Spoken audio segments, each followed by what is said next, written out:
Melihat proses pemilu 2024 yang diduga diwarnai kecurangan, Forum BEM se-Yogyakarta mengeluarkan 3 tuntutan kepada pemerintah dan penyelenggara pemilu.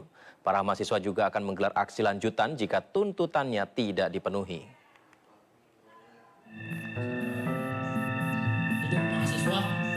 Karena menilai proses pemilu 2024 diduga kuat telah direkayasa sejak awal untuk memenangkan paslon tertentu, Forum Badan Eksekutif Mahasiswa Perguruan Tinggi Sedaerah Istimewa Yogyakarta mengeluarkan 3 tuntutan kepada pemerintah dan penyelenggara pemilu. Pilpres dan Pileg diduga telah direkayasa sejak awal untuk memenangkan capres gratis tertentu. Maka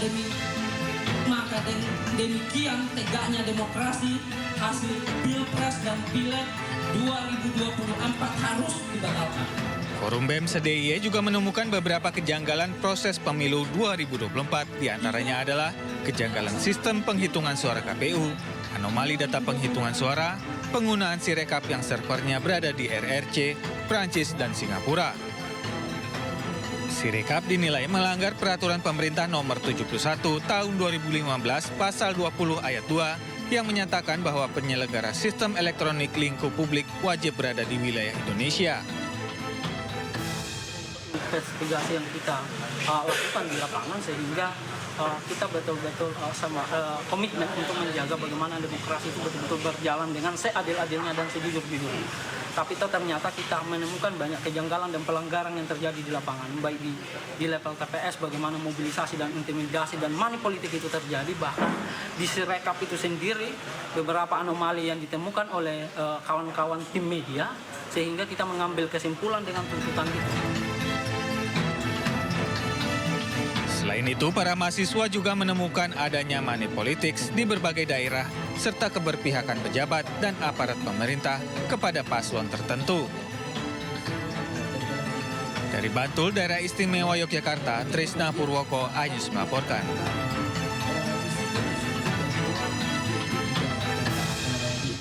Seratus tokoh menggelar aksi menolak hasil Pilpres 2024. Pasalnya pelaksanaan Pilpres kali ini dinilai menyimpang dari etika politik, agama, dan budaya bangsa.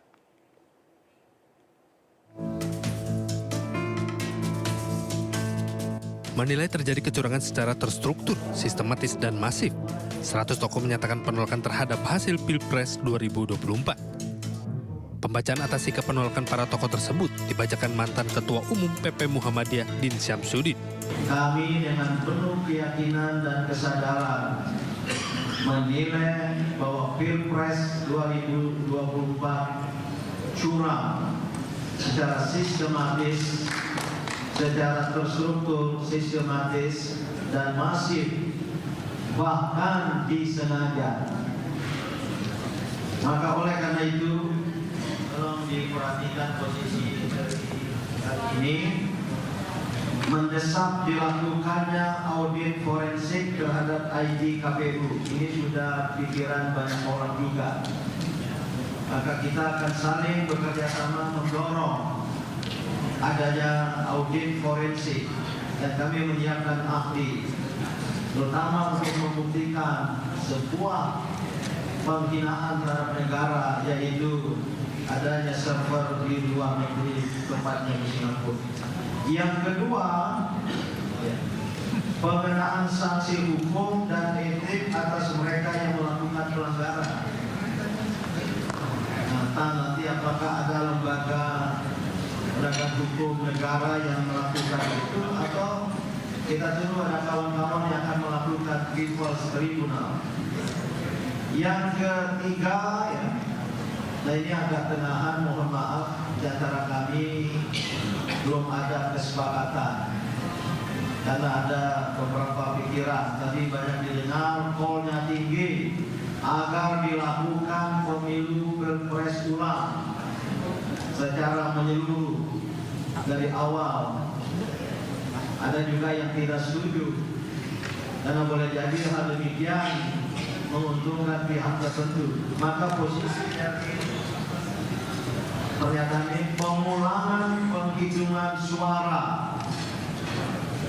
berdasarkan hasil pemungutan suara di TPS sampai kepada C1 ya, yang telah diverifikasi keabsahannya.